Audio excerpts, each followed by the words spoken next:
Hi, everyone. It's Joe Veneri, the host of Fitt Insider, the show where I talk with the entrepreneurs, executives, and investors who are redefining the business of fitness and wellness. Today, I'm joined by Alex Katz. Alex is the founder and CEO of 2 Chairs, a mental health startup providing access to in-person psychotherapy. In today's episode, we talked about destigmatizing mental health, the difference between wellness and healthcare, and why 2 Chairs is focused on providing in-person therapy over purely digital services. Let's get into it. Hi, Alex. Welcome to Fitt Insider. Thanks for joining us. Thanks so much, Joe. Excited to be here. Likewise, and really looking forward to the conversation. I think what you're working on at 2 Chairs is really interesting.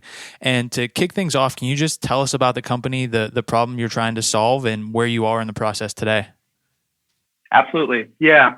Maybe I'll start with kind of what brought me to this work. It really, for me, started with a personal connection to it.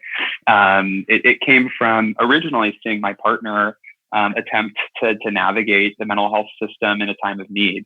And it was a real wake-up call for me, just seeing even in a city like New York City, which is arguably the global capital of psychotherapy, and with resources, still how difficult it was to get help in a time of need. So from there, I started talking to, friends, family members, anyone who was willing to open up about their experience with mental illness and with navigating the system, and just found myself hearing that same story over and over again.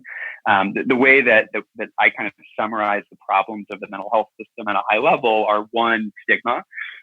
This is, mental illness, psychotherapy. These are things that to this day are not well understood broadly. And there's a lot of people that are not seeking out help that would really benefit from it. Second is access. It's an incredibly complex system. It's super fragmented, and that makes it very challenging for someone, in the midst of a depressive episode or coming off of a panic attack, to figure out what's right for them and how to get to that help. And finally, around quality. This is a system that does some great work, but it often is of mixed quality, and we see a lot of opportunity to systematically provide higher quality services across the board. Sure, Please go ahead. Yeah, and just thinking about that, there's a few things you mentioned already that talking about, mental health and the stigma that's associated with that. How have you been able to kind of normalize that conversation? Getting people to admit that they're potentially dealing with depression or loneliness, and then seek out help, but also come to you for that, or to know that 2 Chairs exists. How have you been able to reach those potential users, and how does that relationship evolve? Yeah, for sure. The place I'll start is I think we're lucky to be living in this moment in which more and more people are opening up about their experiences with mental illness. We're seeing this from, actors and musicians and athletes and all of these sorts of examples. And I think that has begun to create a real sea change around how people think about mental health in this country. The way that we think about broadening who we serve and pulling more people into the system, it really starts with the folks that already are seeking out help. There's such a profound access challenge that just, removing the friction and the barriers that exist between people and care is really, really important. And then the second thing we've set out to do is really to try to build a brand and a consumer experience that is in line with all of those other fantastic health and wellness experiences in our life that we really value. Mental health today, the way that when you go to a therapist's website, when you go to their office, it has this really kind of old school look and feel. And I think for that reason, it is often understood as an outdated thing, something that might not have relevance in someone's, life in the modern world. So if you go to our website, if you go to our Instagram, if you visit one of our clinics, you'll see a really clean, modern aesthetic and an end-to-end customer experience that should feel warm and welcoming and inviting. And I think that alone represents a really important shift, signaling to people in really clear ways, this is no different from your fitness routine or from the other health and wellness routines you have in your life that you cherish and are a big part of how you stay healthy. Absolutely. Yeah, I couldn't agree more. In the timing and just how it seems to be opening up that it's you kind of look around and you think, oh wow, I'm really not the only one who's dealing with this issue. And now as people are kind of proactively starting to seek out some type of help, these various opportunities like Two Chairs or coming to market and providing that opportunity. What does it look like from someone who's not familiar, the typical use case of someone who finds a service, what they experience and go through, and then how they actually get treated? Yeah, for sure. I think that the typical use case, it varies wildly. And, I think it's important to start with the reasons to seek out therapy are very diverse.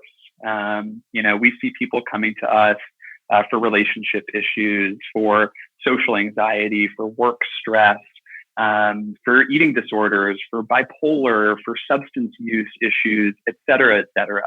And so much of how we think about the experience at Two Chairs, it should start with taking the onus off of a person who is overwhelmed and going through a tough time and put it on a system to help that person figure out what are their preferences, what are their needs, and what does great care look like for them. So when you come to our website at Two Chairs, the very first step is to book a first consultation appointment. From there, we take you through a digital onboarding experience where we're getting to know you in kind of basic ways. Who are you? What's bringing you in? What's your history with mental health, et cetera? And then from there, you actually come physically into one of our offices. You meet with one of our clinicians who has already looked at all that information you've provided and is going to take you through some much more specific questions to really understand the nuance of who you are as a human being and what you're looking for.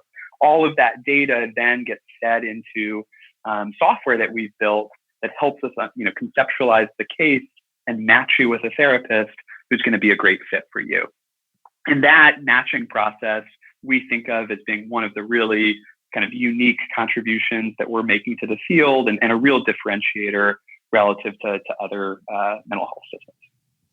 With that point, and so focusing on that differentiation, there's one thing that you mentioned is, and I agree with it, mental health being a part of almost your fitness or wellness routine and maybe approaching it in the same way. On the flip side of that, you kind of have the idea that the line between what is mental health or health care is blurring with wellness. How do you think about, differentiating on that point that, this isn't necessarily like other apps or meditation or mental health apps that put you through a gamified process. This is a, more kind of clinical treatment where you're connecting people with therapists. Totally. Yeah, it's a great question. And I think what you're getting at is we're seeing the world wake up to two facts. I think one is that health and wellness exist on a spectrum. And two, that we have to think about our health in a really holistic way. And for a very long time, our healthcare system has focused on physical health and has not really thought about mental health as being a component of this stuff. And I think what we see time and time again is that if you are only treating physical symptoms, you're missing a huge part of the picture. And that's true, whether it's chronic pain or irritable bowel syndrome or a whole host of different physical conditions that very likely have some type of mental or emotional underpinning. So I think by and large, this trend of people waking up to the fact that thinking about health holistically, we think it's a really good, exciting thing. I think what you're also getting at is there's a risk if people assume that, I'm in the midst of a major depressive episode, all I need to do is download a mindfulness app and that'll take care of the problem. Sometimes that might work, but not always. And I think part of what we're trying to educate people about is the value of psychotherapy and other types of mental health services. These are evidence-based services. They really help people, and they can play a role in people's lives in a lot of different ways. So I think it's important for individuals to know that they've got a whole range of options to pursue. And part of what we're trying to do at Two Chairs is, like I said, take the onus off of them to figure out what's right. Instead, come to us, talk to a clinician who can educate you about your options and figure out how to tailor a set of things to you and what you're looking for. Sure, that makes a ton of sense. And thinking about that, and you mentioned some of the different people that you're treating or maybe the ailments that are coming up.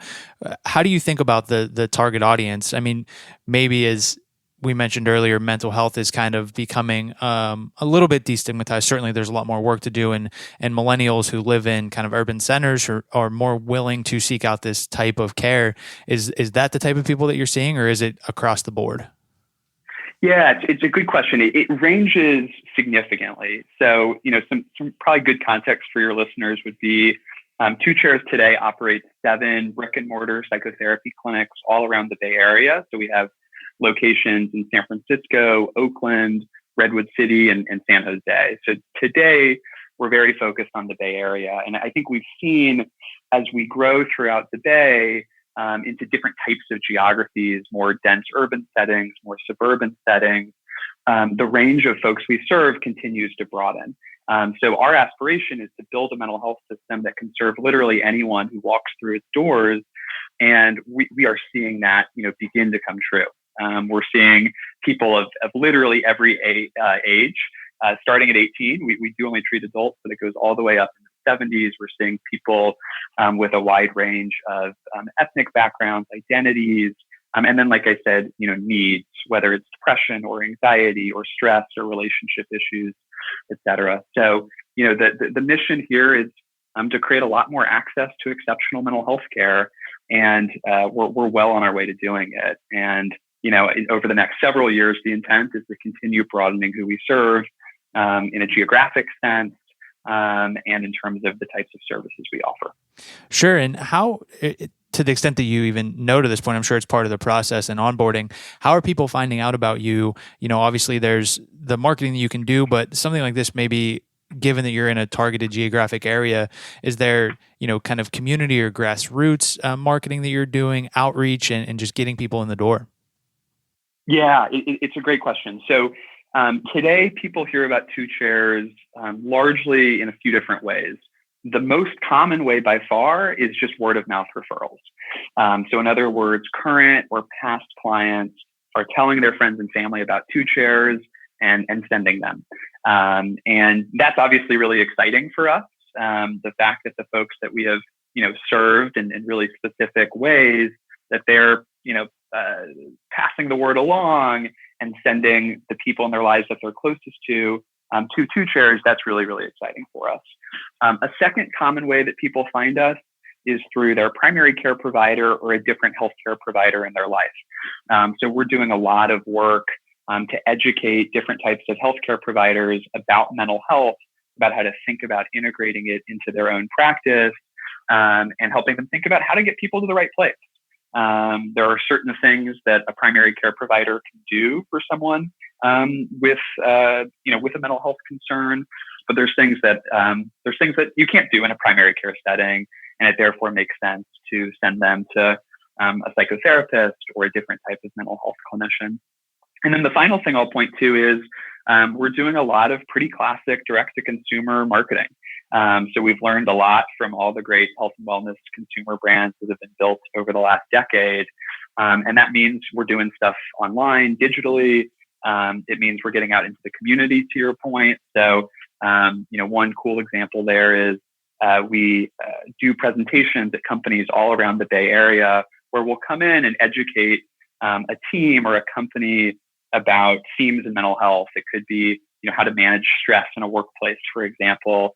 And we find that, A, that's a really great way to get the word out about mental health, to destigmatize these services.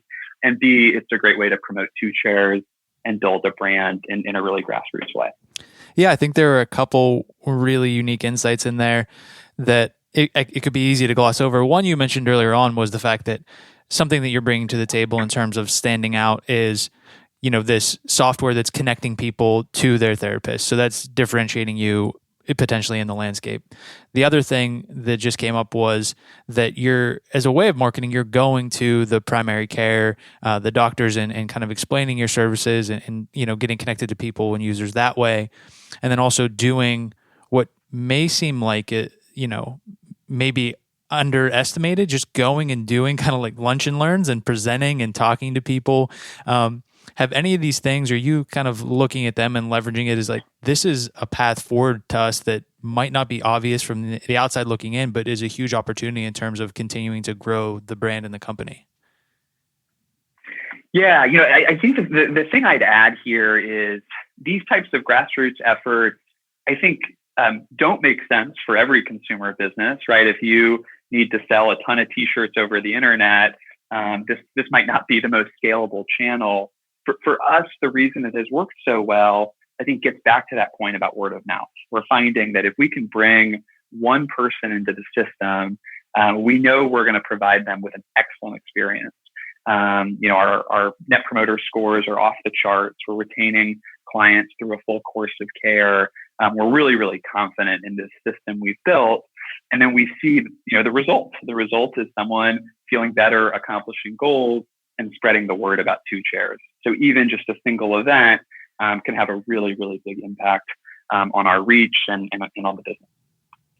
Yeah, that's great. And one of the other things when you start to think about, the types of people that you're seeing and then dealing with the stigma and kind of getting the word out, that word of mouth being, a huge benefit going forward. Another issue that comes up, especially in the mental health space, is that it's cost prohibitive, that people can't afford it. Even if they do have this like long wait period and they do finally see someone, they can't afford to continue to go through that care. How are you been able to address this and how do you plan on doing that? Yeah. It's a really important question. And I think the affordability issue around mental health has been something that has kind of plagued the system really from day one. And, I think, unfortunately, a lot of the blame lies with health plans and health insurance companies that historically just haven't invested enough in this area. And the result is that, if you've got a health plan and you go to their provider directory and try to find a therapist, it's going to be extremely difficult to do so because the typical health plan maintains a very narrow network, and therefore there's just not that much availability.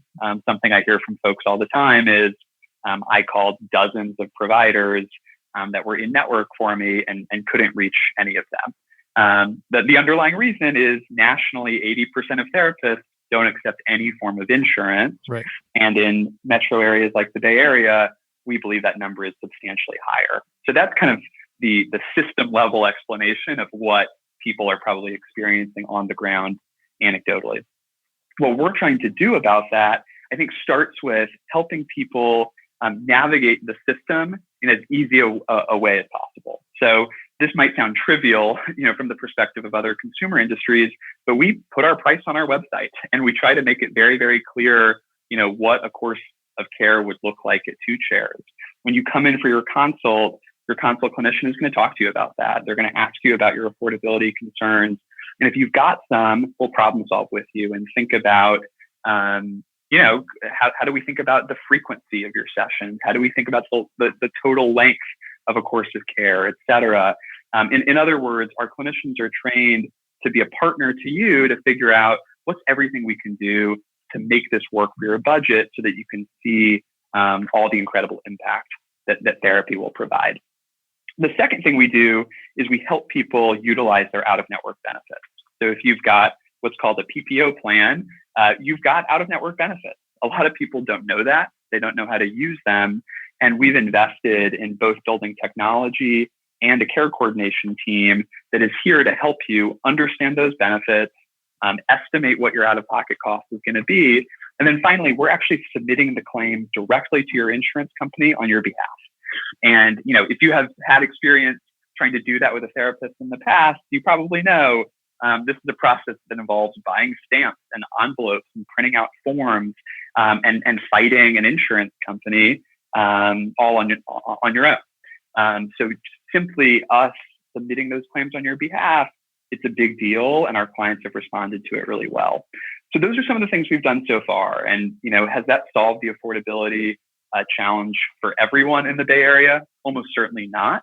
But we think it's made a really big dent in the problem. In the long run, we want to figure out how we integrate ourselves even more deeply into the healthcare system and create more access. But more to come there, but that's kind of how we thought about it so far. You're right. What does that conversation even look like? Because when you think about it, from the outside looking in, when you're looking at other startups or other businesses potentially, it's, at scale, we can reduce the margin or increase the margin this much, and this is how we turn a profit, and this is what that looks like. I think in healthcare, and especially when it comes to mental health, how do you see those economics working out? Is it just a matter of getting connected with the insurance companies? Is it a matter of, working with the individuals to bring down the price? Is it even known at this point? And let me make sure I'm understanding your question. Sure. You're getting at what in particular?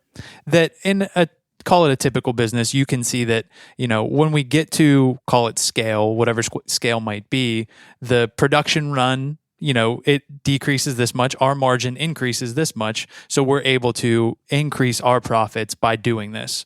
So with respect to a treatment like this and in mental health and seeing therapists, how does that margin or change come over time that enables you either A, to lower the price for someone who's seeking treatment, or B, increase your margins as you're continuing to scale the business? Yeah, it's a really good question.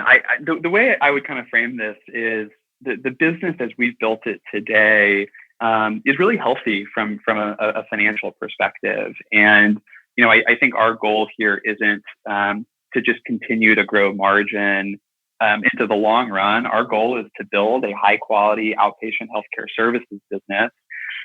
We need that as a foundation such that we can kind of scale this system and bring it to as many people as possible. And then from there, we want to create absolutely as much access as we can for the folks that we serve. And in terms of kind of what's ahead for how we broaden access further, because the price point is what it is. It's kind of where we believe it needs to be to make our business sound. But we do think there's more we can do in addition to some of the out-of-network support I was explaining. One thing that we're thinking about is further service line expansion that we think will kind of broaden who can access services. So an example would be group therapy, which is something that we've done a little bit of so far. What's really exciting about group therapy is the research actually has demonstrated that it can be just as effective as individual therapy, and the price point to an individual can be quite a bit lower because it's one clinician in a room with 6 to 10 clients. So we see opportunity in the future to build a big service around group therapy, and we think that'll be a big lever around access. And then the second thing I'll say is the other thing we're out to do is to prove the quality of our services. So a big piece of what we do is we measure the care that we provide.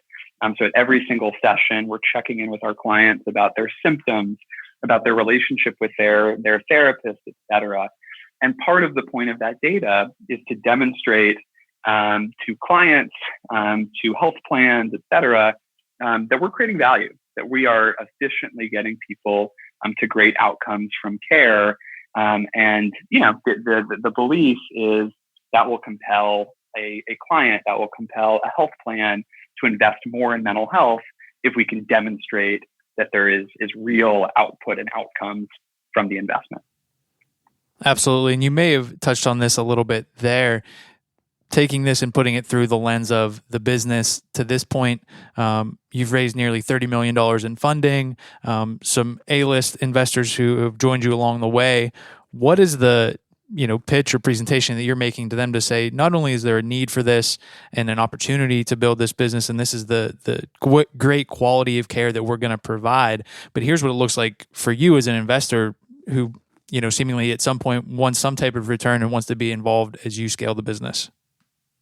Yeah, definitely. The thing I'll say off the bat is in the earliest days of this business, when it was in its infancy and it was, a brick and mortar healthcare services business without a track record, it was definitely more challenging to fundraise. And I think that's gotten a lot easier over the past year to two as we've, demonstrated that the business works and that we can scale it really quickly. I think in those early days, what got investors really excited was the market opportunity in particular. The behavioral health services market is a massive market in the United States. There's a huge amount of need. And by the way, most people with mental illness actually don't get help every year. So it's a big, growing, and expandable market. So I think that opportunity got folks really excited, combined with what I was describing earlier, that we are seeing this country wake up to the fact that this stuff matters. and that we need to be talking and thinking about mental health a lot more. And I think that suggests that the opportunity is only going to get bigger in the coming years. And I think the second thing that got folks excited about the model was, there's obviously been a lot of activity around pure digital interventions for mental health. There hasn't really been that much work done on how do we modernize the in-person care experience. And I think anyone who has had a personal journey with mental illness, or a journey through alongside a friend or a family member, probably knows that those in-person touch points are essential. The relationship that you develop with a therapist or a care provider is so core to why therapy works and why other types of mental health services work. And that opportunity to innovate at the intersection of in-person care and technology got folks really excited. I think more recently, what has our investors excited is we're growing the business extremely quickly. We're seeing, word of mouth drive nearly the majority of our client acquisition. And we're just hearing incredible stories from the clients that we're helping through our services. Yeah, that's incredible. And when you think about continuing to grow the business, you mentioned, being in the Bay Area now.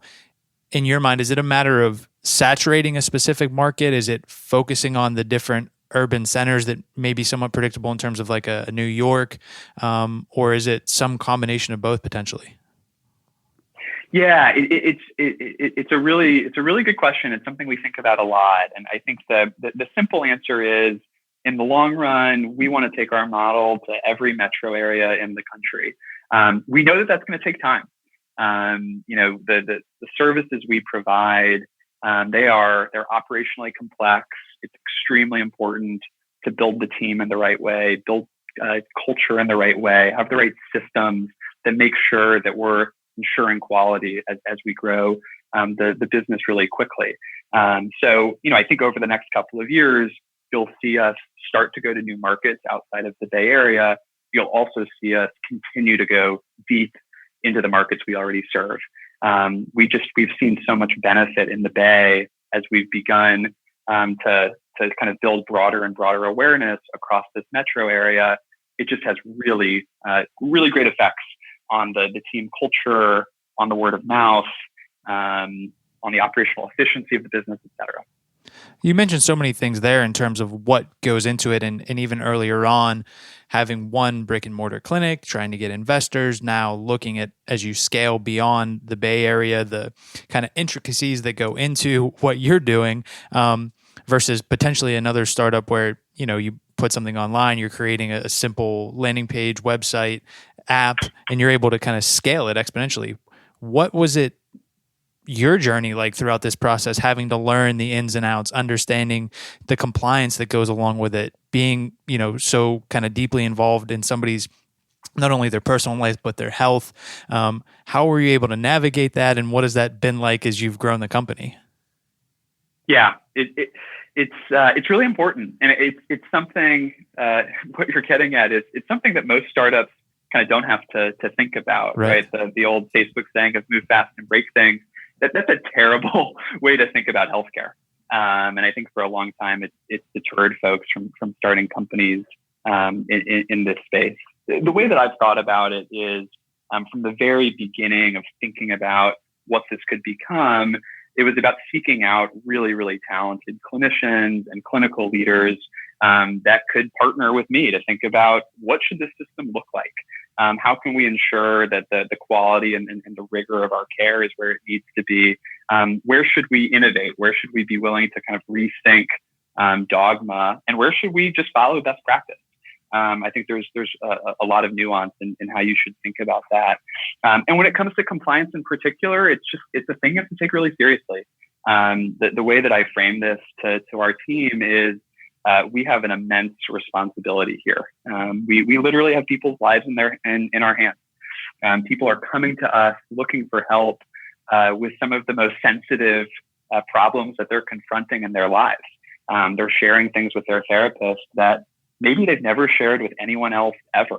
And that is, like I said, an immense responsibility. It's something we have to take extremely seriously. And, look, we want to scale this thing quickly because we think we can help a lot of people by doing it.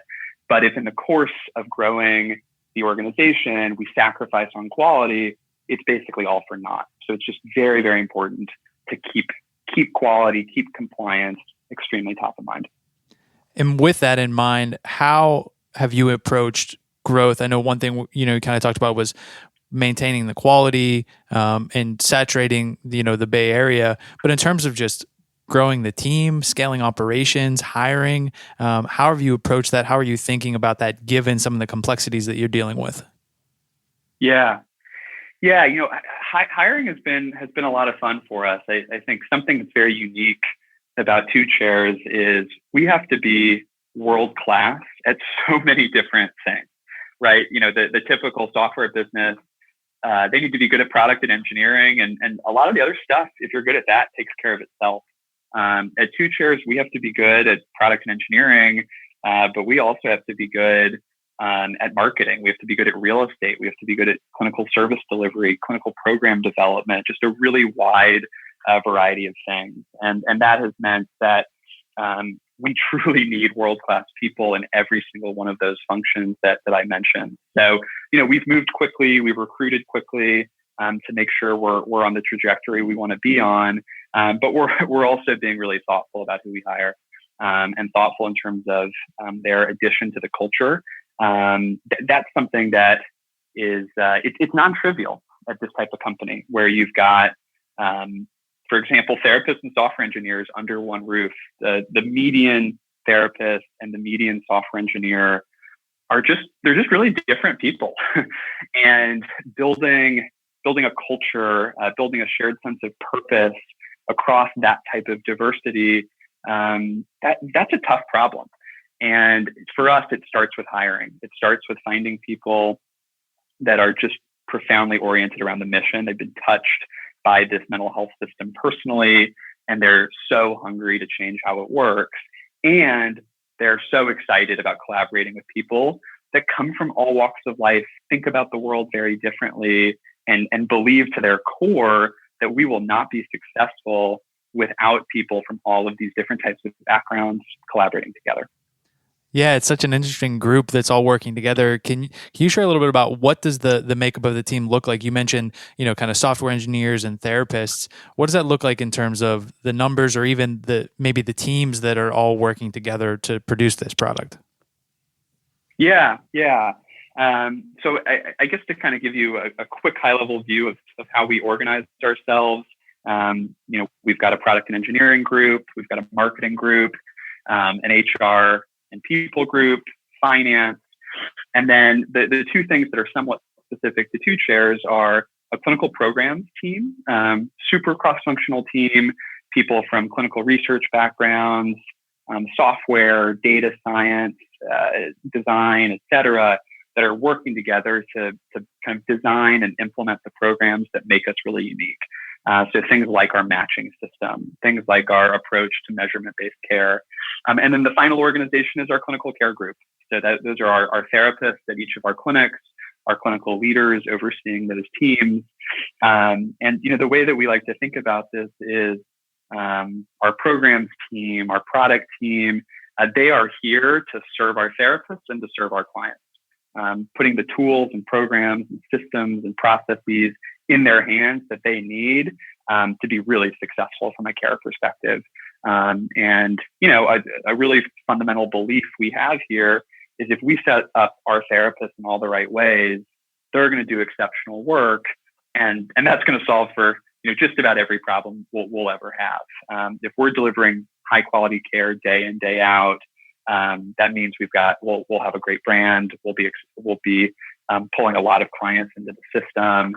So that piece around quality is the obvious thing that unifies these different teams. Yeah, and digging in a little bit, are the therapists that you're working with, are those staff, or those full-time employees, or are they contractors who are partnering with you in some way? Yeah, it's a really important question. They're W-2 salaried employees, wow. And that was something, frankly, we thought a little bit about early on, but it just became very obvious very quickly that decision between contractor and employee wasn't even a decision. It was just so obvious that we need to be deeply invested in the clinician experience in every conceivable way. The thing to keep in mind here is the work of a therapist it's hard, challenging work. It's emotionally intensive, right? You're sitting across from, a human being every hour who is, sharing some of the most intimate details of their life with you. People might be sharing about a traumatic event, or about the loss of a loved one. This is tough stuff, and it means that we need to provide support and structure that clinicians need to succeed, to do that work at a really high level consistently. And so one important piece of that approach to the clinician experience is giving folks a lot of financial stability in terms of a salary, benefits, and really thinking about this not as a short-term relationship as an Uber probably thinks about a driver. This is much more about we want to be a place where people spend their career. We want to be deeply invested in their growth, their development, and set them up to thrive. Yeah, I think that's a really important point to clarify. This is not, you mentioned Uber, a gig economy situation where they're a kind of partner and you're splitting some type of, share per visit. They're kind of deeply invested in the business as well. And that's important to, not only the treatment, but them developing going forward and continuing to contribute to you delivering that high quality care. Exactly. And that kind of brings up one thing, thinking about, we've hit on a couple points, kind of the emerging opportunity in mental health, obviously the great work that you're doing, but also that it's now becoming a highly kind of competitive space. When you think about the number of startups, I was reading an article the other day that it was something, 1,000 startups, and almost $1 billion over the last, I think, 3 years have been invested into quote unquote mental health startups. Thinking about the category evolving over time, and this may be a 2-part question, but how do you see it evolving? And then how are you continuing to innovate as Two Chairs grows? Yeah. I think where is mental health headed over the next couple of decades? Our belief is that the stigma around this category will continue to decrease and fade away. And we're going to have a lot of people, frankly, looking for help and looking for mental health services. And, really where we think the mental health system needs to go is it needs to create really easy central access points where people can go and not have to figure out on their own, should I download this app? Should I text with a therapist? Should I go to a group? Should I go to my primary care provider? Or should I talk to a friend about it?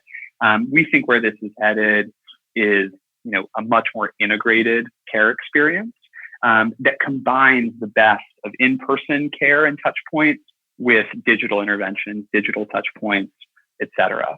And there's a lot of work to be done over the next couple of decades to, I think, realize that vision and set people up with a lot of access to a wide variety of interventions. And, look, the role that we want to play in that is being really pragmatic and nuanced about how do you combine the best of in-person and the best of digital. And you spoke about the number of startups that have received venture funding attacking the mental health problem in some way. Just about all of those except us are attacking it in a pure digital way. They're attempting in one way or another to kind of rip the therapist out of therapy and replace it with a digital intervention. And I think our belief is digital touch points, digital tools matter, and they can be incredible complements to a therapeutic relationship.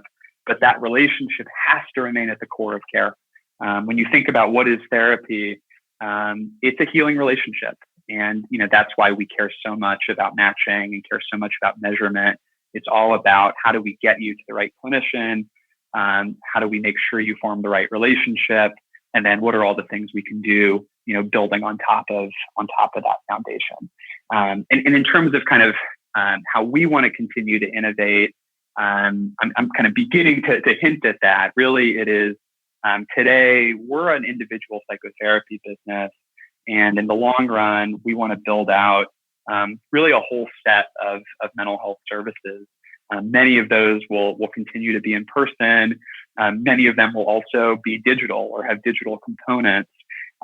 with kind of a real thesis around how do we make these services fit into the life of a person living in the modern world. Yeah, really interesting taking that kind of two-prong approach, making sure that you're, facilitating that therapist relationship and not replacing it. And certainly very much looking forward to following how you're able to do that at Two Chairs going forward and the impact you're making in the mental health space. And we'll kind of get you out of here with this, just a quick one. Where can folks learn more about what you're working on and keep up with Two Chairs and potentially seek out treatment if they need it? Definitely. Yeah. So in terms of learning more about Two Chairs, I'd encourage folks to go to our website. It's twochairs.com, or go to our Instagram. It's at Two Chairs Therapy. Those are a couple of great places to start. And in terms of folks that are, looking for help, I would recommend a couple of things. I think one, if you're in the Bay Area, come to Two Chairs. We'd love to talk to you. We'd love to see how we can help. If you live outside of the Bay, different places that you can kind of begin that journey. Would encourage you to speak with a friend or family member who has been to therapy. I would talk to your primary care provider about it.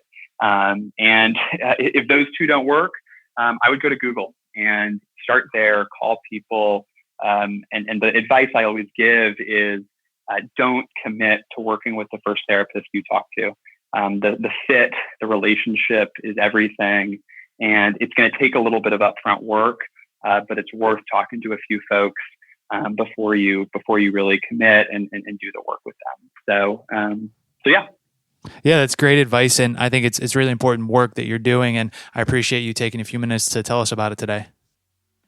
Awesome. Yeah, likewise. I really, really enjoyed the conversation and appreciate your time. Thanks so much. Thanks everyone for listening to today's episode. For more from Fitt Insider, visit insider.fit.co and subscribe to our weekly newsletter for insights and analysis on the business of fitness and wellness. Then, go ahead and subscribe, rate, and review the podcast. See you next time.